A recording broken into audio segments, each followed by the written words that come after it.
habang ang lahat ay abala sa pagpapabakuna, sa pagkukwarantin, sa pagpapahospital. Awa ng Diyos, wala namang na-hospital sa amin. Maliban doon, ang mga naapektuhan pa ng pandemic, yung mga riders. Kung maaalala nyo, namigay tayo ng mga helmet, cellphone, at saka cash prizes. Kaya nag-isip kami, bilang pasasalamat, nag-isip kami kung paano namin maibabalik yung blessings na natatanggap namin noong mga panahon ng pandemic. Kung mabibigyan tayo ng pagkakataon at itaas ang antas ng mga tanod, ano ang uunahin mong i-suggest? Ano ang gusto mong palitan, baguhin sa ating batas para mabigyan ng pansin yung mga sektor ng tanod?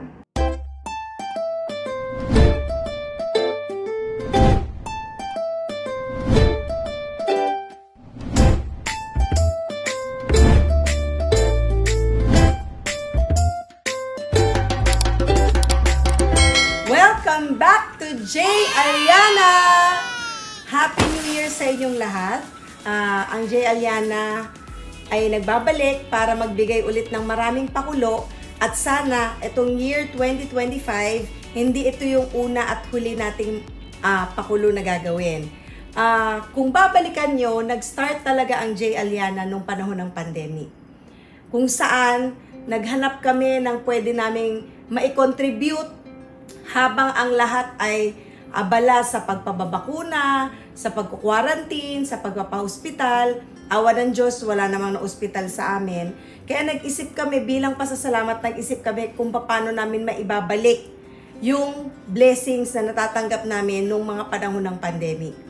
So, nagkaroon kami ng 8 pakulo. Dun sa 8 pakulo na nagawa ng J. Aliana, inuna natin yung back to school ng mga bata, ng mga estudyante, kung saan namigay tayo ng maraming cellphones at saka tablets. Meron pa nga tayong pinamigay na para mga keyboards kasi alam namin na yun yung kakailanganin ng mga estudyante na naka-online classes. Plus yung mga nagtatrabaho sa work from home nating mga kababayan, kaya naisip namin na cellphones ang ipamigay natin noon.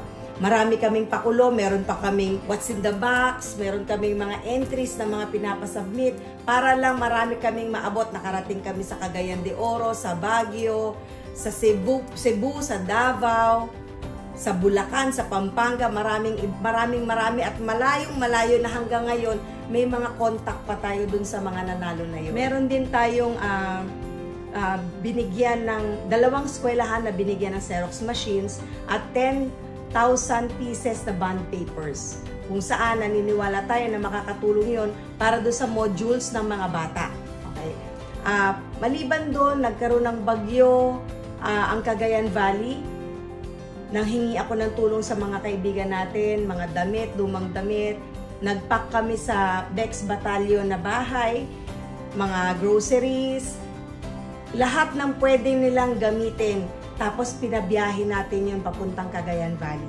So, ilan lang yan sa mga dati nating naging pakulo kung saan inisip natin na kung paano tayo makakapagpaabot ng maliit na tulong sa mga kababayan natin na nasa lanta ng bagyo. Maliban doon, ang mga naapektuhan pa ng pandemic, yung mga riders. Kung maaalala nyo, namigay tayo ng mga helmet, cellphone, at saka cash prizes. Yung cash natin, inabot yun ng 25,000 pesos para doon sa grand winner natin. Kung saan, gagamitin niya yun sa panimula ng kanyang negosyo. Maliban sa riders, isa pa rin na naapektuhan ng pandemic ang mga jeepney drivers. Kasi kung naka-lockdown tayo, wala silang pasahero. In-interview sila ng mga friends of J. Aliana, naghanap tayo ng mga magigiting, na deserving na mga jeepney drivers at namigay din tayo ng premyo kung saan magagamit nila na panimula ng negosyo. Meron din tayong pakikipagtulungan kay Chad Kinis kung saan pinili natin yung mahigit 10 riders na binigyan natin ng grocery. Yun yung pinrank ni Chad Kinis, yung mga riders. Nagpa-deliver kami doon. Pagdating doon, yung palang deliver nilang groceries para sa kanila. Plus, nagbigay si Chad ng cash prizes. Maliban sa Bex Battalion, Bex Friends, Bex Squad, meron din kaming komedyantes na nakatulong. 2 beses kami nagkaroon ng lakad, ng pakulo. Napunta kami sa munting tahanan ng Nazareth. Nandun yung mga abandoned child. Kung saan nagbigay din kami ng konting tulong. Meron din kami pinuntahan yung mga parang retired na LGBT. Yung mga dati nagpa-perform, ngayon wala na silang mga racket. Napuntahan din namin yun. Dito yun sa Manila eh. Komedyantes din ang katulong namin. So, yan yung mangilan-ngilan maliban pa dun sa mga live namin na raffle, live namin na pakulo, live namin mga pakikipag-ugnayan sa inyo. Yan yung mangilan-ngilan naming ginawa habang ang lahat ay abala sa COVID-19 o sa pandemic. Ngayon, ang pagbabalik ng J. Aliana dahil sa pakikipagtulungan ng Ako Tanod Party List. So, kaibigan ko sila, kaibigan ng J. Aliana sila. Ngayon naman ang gusto nila, natutuwa sila dun sa palaro natin.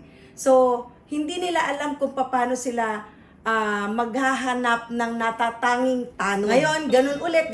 Ito ang mechanics. So, makinig kayo. Ito ang mechanics, sasabihin ko. So, ito ngayon ang mechanics. Meron tayong researcher. Si researcher maghahanap ng natatanging tanod. Ano ang mga criteria ko sa paghahanap ng tanod? Dapat padre de pamilya o nanay sa bahay. Kung single, dapat ulirang anak o nakakatulong sa pamilya o nakakatulong sa mga kapatid. Siyempre, wag yung nambubugbog, wag yung lasenggo. Alam ko naman marami magsasabi niyan eh. So, parang nung naghahanap tayo ng mga drivers, kailangan wag yung nambubugbog, wag yung nagda-drugs, wag yung mga gano'n. Siyempre, magpapakilala kayo, yung researcher magpapakilala, bakit ko napili itong tanod na to? Bakit para sa akin natatangi itong tanod na to? Okay, sasabihin mo yung background ni tanod. Ngayon, i-interviewin mo si tanod, naka-video dapat. Ang interview, mga tanong mo dapat kay tanod, anong pangalan niya, anong edad niya, bakit niya napiling maging tanod, bakit sa kabila ng napakahirap ng trabaho ng tanod, malimit kang gising sa gabi, bakit mo napiling maging tanod? Ano ang pinakamahirap na na-encounter nitong natatanging tanod mo dun sa duration ng kanyang duty? Ano yung mga madadali lang? Ano yung mga nakakainis? Ano yung mga nakakapikon? At ang huli, kung mabibigyan tayo ng pagkakataon at itaas ang antas ng mga tanod, ano ang uunahin mong i-suggest? Ano ang gusto mong palitan, baguhin sa ating batas para mabigyan ng pansin yung mga sektor ng tanod? So lahat yan, kailangan pumasok sa 1 minuto na video. Maximum 1 minuto. So kayo lang bahalang mag-edit, isasubmit nyo yan dito sa email na to. Maliban sa 1 minute na video, kailangan nyo rin mag-submit ng ID ng tanod. Kahit hindi na ID nyo, ID ng tanod at certificate from barangay kung saan siya nag-duty.